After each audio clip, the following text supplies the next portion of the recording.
Human relationships take many forms, but marriage customs generally fall into two broad categories: monogamy, one spouse, and polygamy, multiple spouses. This topic is surprisingly relevant today. While monogamy is the legal norm in most countries, polygamous marriages persist in various cultures and spark debates about tradition, morality, and human nature. Anthropologists note that throughout history, the majority of recorded societies permitted some form of polygamy, yet modern institutions and laws have increasingly favored monogamous unions. Why did this shift occur, and what does science say about our evolved mating preferences?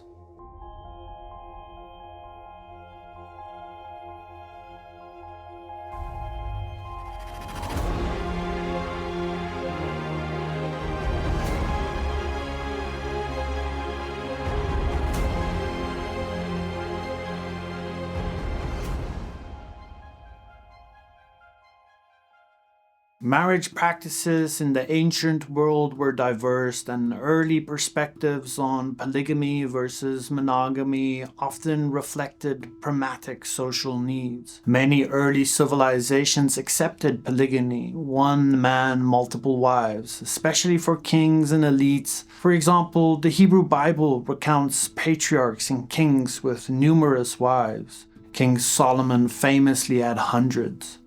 In Mesopotamian and other Near Eastern societies, having multiple wives or concubines was legal and socially permitted to increase offspring and forge alliances. By contrast, the classical Greeks and Romans were formally monogamous in law. Historian Walter Scheidel notes that in Greco-Roman society, even emperors were expected to stick to one wife at a time. Philosophically, attitudes toward polygamy varied. Ancient Greek thinkers rarely endorsed polygamy. Their societies valued exclusive marriage, though extramarital mistresses existed informally.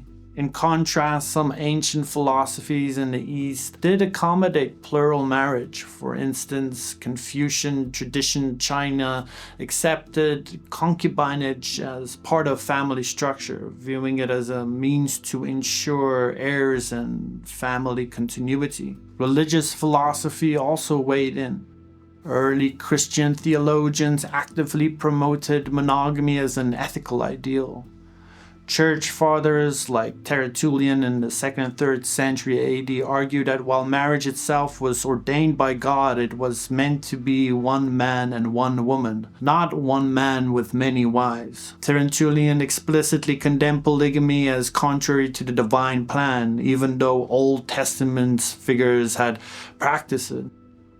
Likewise, St. Augustine and others wrestled with biblical polygamy, concluding it was tolerated in early humanity but not compatible with Christian morality. These early philosophical and religious arguments laid groundwork for the data that monogamous union was a higher or more virtuous form of marriage, emphasizing partnership equality and exclusive commitment. Meanwhile, other moral traditions took different views. In Islamic philosophy around the 7th century onward, polygamy was permitted but regulated. The Quran allows a man up to 4 wives, only if he can support and treat them all equally. This was contextualized by philosophers and scholars as a compassionate solution in times and places where women outnumbered men, such after wars, to provide for widows and orphans. Thus, ancient philosophy and ethics did not uniformly favor one system. Instead, they offered justification shaped by cultural context. From Aristotle's Greece upholding monogamous households for civic stability to Islamic jurists allowing limited polygamy for social welfare. Overall, the trend from ancient times to now has been a global rise of monogamous marriage norms, especially under the influence of Western law and international human rights principles. By the late 20th century, institutes like the United Nations Human Rights Committee declared that polygamy violates the dignity of women and should be abolished. This reflects a modern consensus in many circles that monogamy is more aligned with gender equality. However, it is important to note that this transition also had social consequences, some positive and some problematic. Scholars point out that enforcing monogamy tends to level the mating field, reducing the scenario of a few wealthy men monopolizing many women, which can lead to more social stability and less conflict among males. On the other hand, communities that have practiced polygamy for generations sometimes view the push of monogamy as a colonial imposition for their affront of cultural religious identity. In summary, history shows a swing from polygamy being a widespread accepted norm in ancient societies to monogamy becoming dominant in the modern world. This historical shift sets the stage for a deeper question. Is monogamy natural for humans, or was it culturally imposed? Humans are somewhat unusual among mammals. Only 3 to 5% of mammal species are monogamous, pair bonders, yet long-term pair bonding is common in our societies. From an evolutionary standpoint, researchers consider both our species' biological traits and the behavior of our primate relatives for cues. One line of evidence comes from comparative biology. Primatologists note that humans show intermediate characteristics between typically monogamous and highly polygamous species. For example, in primates, male physiology often adapts to mating systems. In multi-male mating systems, promiscuity or polyandry, males evolve larger testes relative to body size due to the intense sperm competition. Whereas in single male or monogamous systems, males have smaller testes. Humans fall in the middle. Our males have bigger testes than strictly monogamous primates like gorillas, where one dominant male mates with a harem and faces little sperm competition.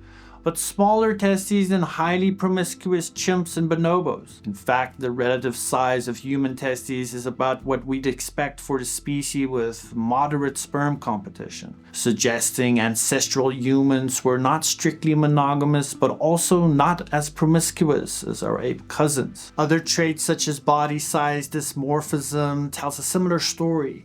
Human males are on average about 10 to 15% larger than females, a modest difference compared to the extremely polygynous species. For example, male gorillas are twice the size as their female counterparts.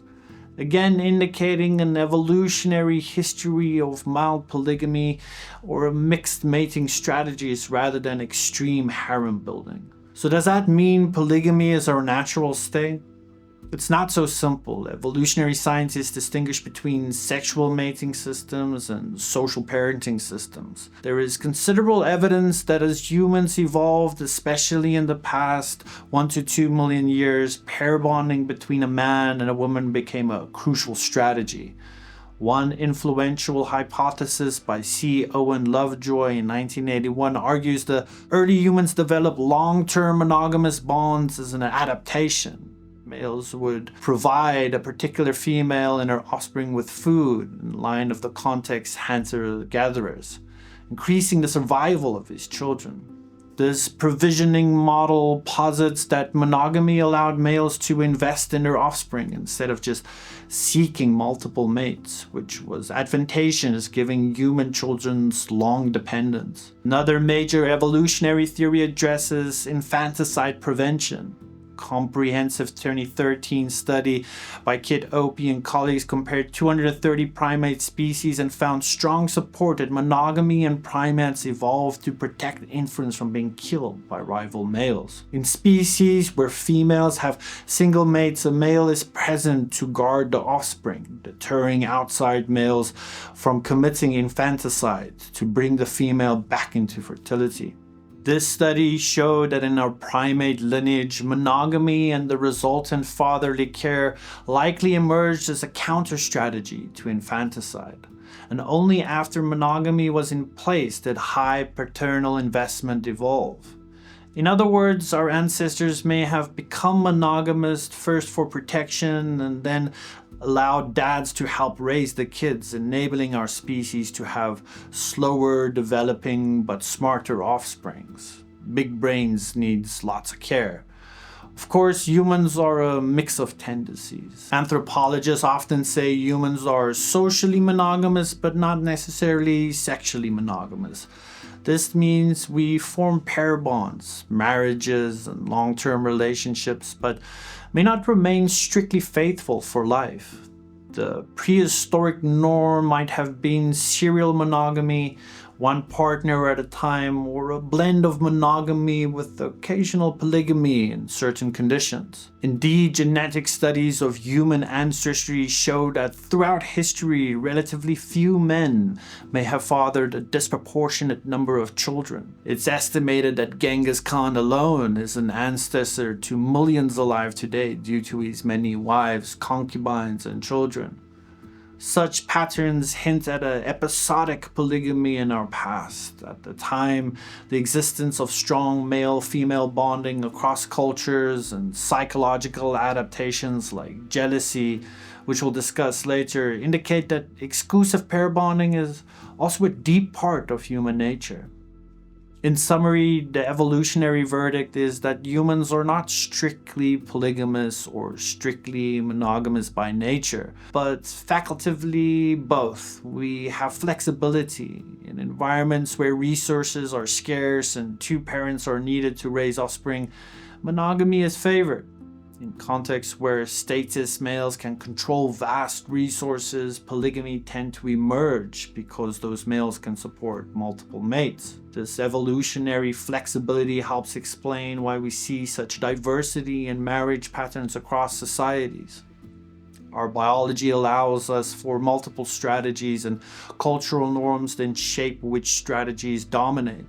Next, we'll explore biological factors from genes to hormones that might predispose humans towards one system or the other.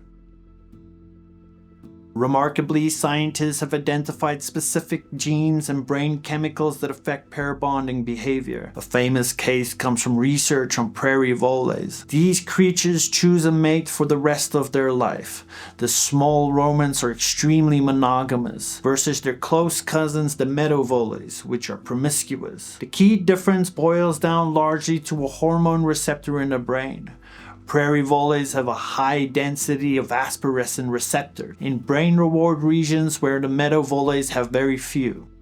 Experiments have shown that increasing vasopressin signaling in a meadow vole can actually make this typically polygamous animal form a monogamous attachment. Humans, of course, are a bit more complex, but we do possess the same vasopressin receptor gene, and variations in it has seen studies for effects on pair bonding. In 2008, a study of over 500 human couples found that men with a particular variant of the gene, nicknamed the 334 allele, tended to have slightly weaker bonding with their partners. Men carrying this allele scored lower on average in a questionnaire about relationship quality, and their partners reported less satisfaction as well.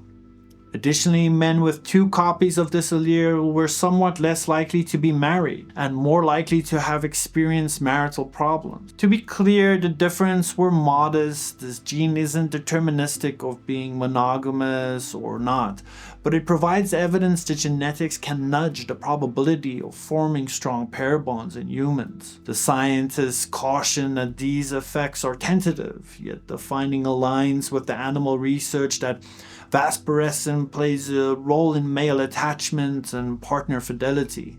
Besides vasopressin, the hormone oxytocin is always heavily involved in bonding. It's released during intimacy, childbirth, and breastfeeding, strengthening these social attachments. In prairie voles, blocking oxytocin receptors prevents pair bonding, and while human studies are less clear-cut, oxytocin is known to increase trust and attachment feelings between romantic partners. These hormonal systems suggest a biological basis for the capacity to form monogamous bonds. However, they don't force monogamy. Rather, they create the neural reward that makes bonding feel good, which cultures can then channel into monogamous or polygamous marriage structures. Biology gives us the capacity for deep attachment, but not an absolute mandate, which leads us into the psychological domain of how individuals experience and manage these relationships. Human psychology is heavily shaped by the capacity for attachment as described in attachment theory. Humans have an innate drive to form close emotional bonds. In a monogamous marriage, this manifests as a deep pair bond, often characterized by feelings of security, trust, and mutual dependency.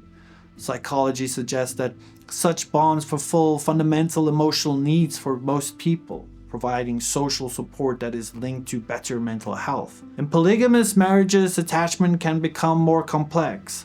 A husband may have attachments to multiple wives and children. Each wife has an attachment to the husband, but usually not to their co-wives. This asymmetry can strain the normal dyadic attachment model. Psychologists studying polygyny in, say, Nigeria or Kenya have described phenomenon like first wife syndrome. This emotional turmoil and depression the first wife experiences when her husband marries a new, typically younger second wife. Even if the cultural norms tells women to accept and even welcome additional wives, the personal emotional challenge can still be substantial.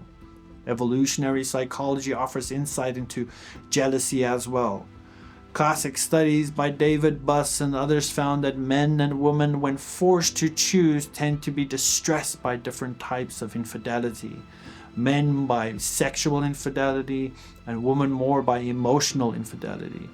This is interpreted as men being wired to worry about sexual cheating because of paternity uncertainty, whereas women worry about emotional cheating because it threatens the loss of partner support. In a polygamous scenario, these triggers are part of the lifestyle. The husband is sexually active with multiple partners, which for a monogamously inclined woman could trigger sexual jealousy. And he may form emotional bonds with them as well, triggering the emotional jealousy. Not surprisingly, managing jealousy is often cited as one of the hardest psychological aspects of polygamy, often requiring cultural conditioning such as emphasizing sisterhood between co-wives or strict scheduling to ensure fairness of attention. A meta-analysis published in 2021 quantified that women in polygamous marriages have about 2 times higher odds of depression than women in monogamous marriages. They also often report feeling lonelier and less supported as husband's attention is divided. It's important to add nuance. These are averages and trends. Individual outcomes can vary widely.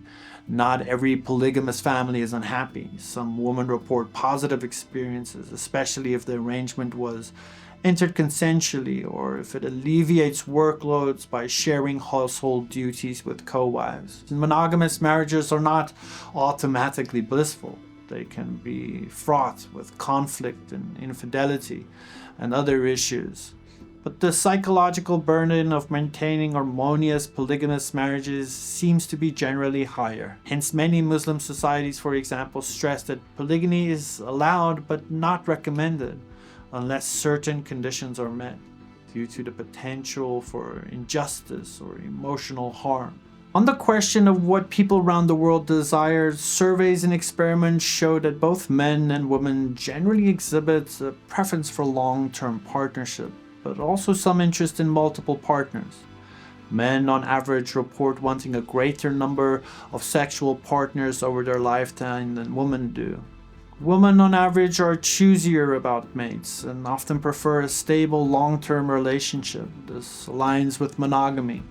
These differences can drive behavior. A man in a context where polygyny is allowed might be more inclined to take extra wives if he can afford it.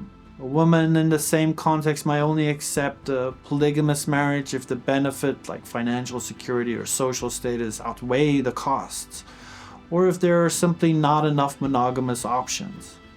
Interestingly, when women were asked if they would prefer being a sole wife or a co-wife of a wealthy man, the vast majority preferred the sole wife scenario, indicating a psychological inclination of exclusive partnership. Finally, it's important to discuss cognitive dissonance and cultural adaptations and how they play a role. In culture where polygamy is standard, individuals adapt their expectations. For instance, young girls in a polygamous society may grow up expecting to be a co-wife and find ways to derive self-worth from the role, perhaps by being the favorite wife or by having many children. Cognitive dissonance theory suggests that they will adjust their attitude to minimize conflict, convincing themselves that love can be shared or that jealousy is a weakness to overcome. In contrast, in strongly monogamous cultures, people internalize the idea of a soulmate or one and only, and the thought of polygamy may trigger disgust or moral outrage, which is a psychological conditioning. Polygamy versus monogamy is not a matter of right or wrong in any absolute sense, but rather different social arrangements, each with their own historical, biological, and psychological underpinnings. It's a spectrum on which societies choose a point that works for their values and needs. What are your thoughts on polygamy and monogamy? Do you think one is inherently better, or does it depend on the context? Feel free to share your perspective below. I enjoy reading your comments.